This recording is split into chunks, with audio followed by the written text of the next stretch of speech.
type of encouragement would you give to some upcoming hip hop Christian artists that are facing some of the trials that you face? Of course, there's more, you know, there are Christian hip hop has more exposure now, but it's still being attacked. You know what I mean? It still is under attack, and some of these new cats are trying to come up. What type of encouragement would you give to them? I would actually say, number one, know your calling. Right. Know that you know for sure that you are called to do gospel rap, Christian rap, positive hip hop, rapping for Jesus, or whatever you want to call it. You know, so many people get caught up in the titles of what this is supposed to be called. Right. We'll call it just Christian hip hop. Well, no, we're not Christian hip hoppers. We're gospel rappers. No, we're not. Man, just rap and make sure you win the souls. That's right. Make sure you're speaking the word of God and you win the souls. Know your calling. Number one, know your calling. Know your calling to do this, because everybody ain't called to be on the mic. Everybody, trust me, everybody ain't called to be on the mic. Please, everybody's not called to be on the mic. That's real. You know, we need more promoters. We need more managers. We need more booking agents. We need more facets around the music. Everybody wants to grab the mic. Right. So know your calling. Right. You might be called into administration. You'll be amazed on how many major Christian artists don't even have, you know, a staff, or don't even have a manager, or don't have a booking agency, or don't have these administrative things, because everybody want to hop on the mic. So know your calling. Wow. And when after you're sure that this is what you want to do, then don't quit your day job. Don't quit your day job unless you're for certain and for sure that God called you to come on. Right. And the reason why I say that is because what happens is that a lot of artists have watched me throughout the years be successful at it. Okay.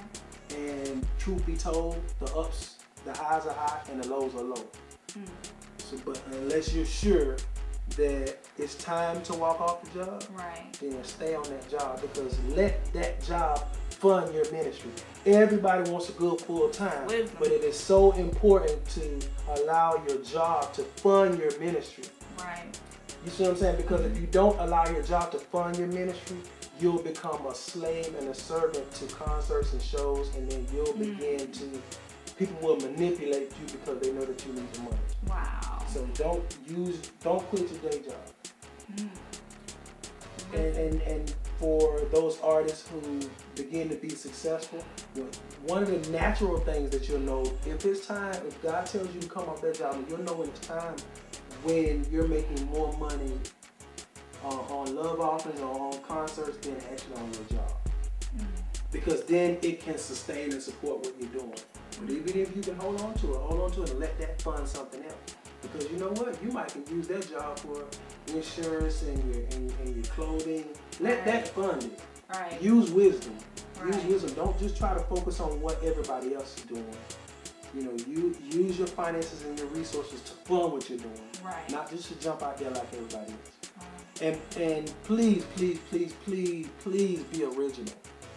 Don't just be a carbon copy of what somebody else is doing. Please be original. When you hear Pettidee beats, I do all original beats because that's what the streets respect. Don't be real. If they got Cheerios, don't be Cheery Loops.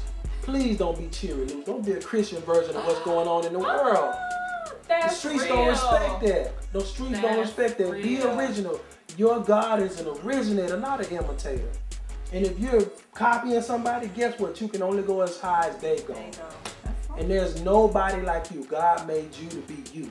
And there's people that you can minister to that whoever you're copying can never minister to. The truth be told, you know, there are people that you can admire, you know, but you take those different things, those different highlights of what you admire from that person, but you add it to your ministry.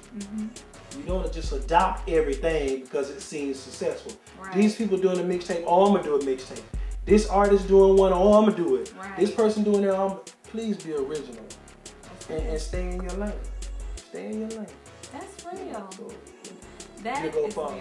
That's beautiful. And I'm just reminded, or it's interesting, that it's like y'all are called to the streets. Yeah. You know, you have the church and you have the pastors, and it seems like, you know, you are foot soldiers, and you have a great heart. It sounds like a mentorship, you know, to teach these young cats that's coming up how to do it, and how to fund it and so forth. So I'm just thankful to have a man of God in the forefront, witnessing, preaching the heart of God, you know, to people that maybe the traditional church may not be able to reach. So I thank you and I appreciate your time. It's been a blessing. The presence of God is definitely here. We're talking about hip hop, we're talking about rap, and God is in the midst. So I'm thankful. Thank you so much. God be the glory, man. Yes. I'll let y'all boy, man. Love y'all. We out. KingdomSwag.com. Kingdom Swag, baby.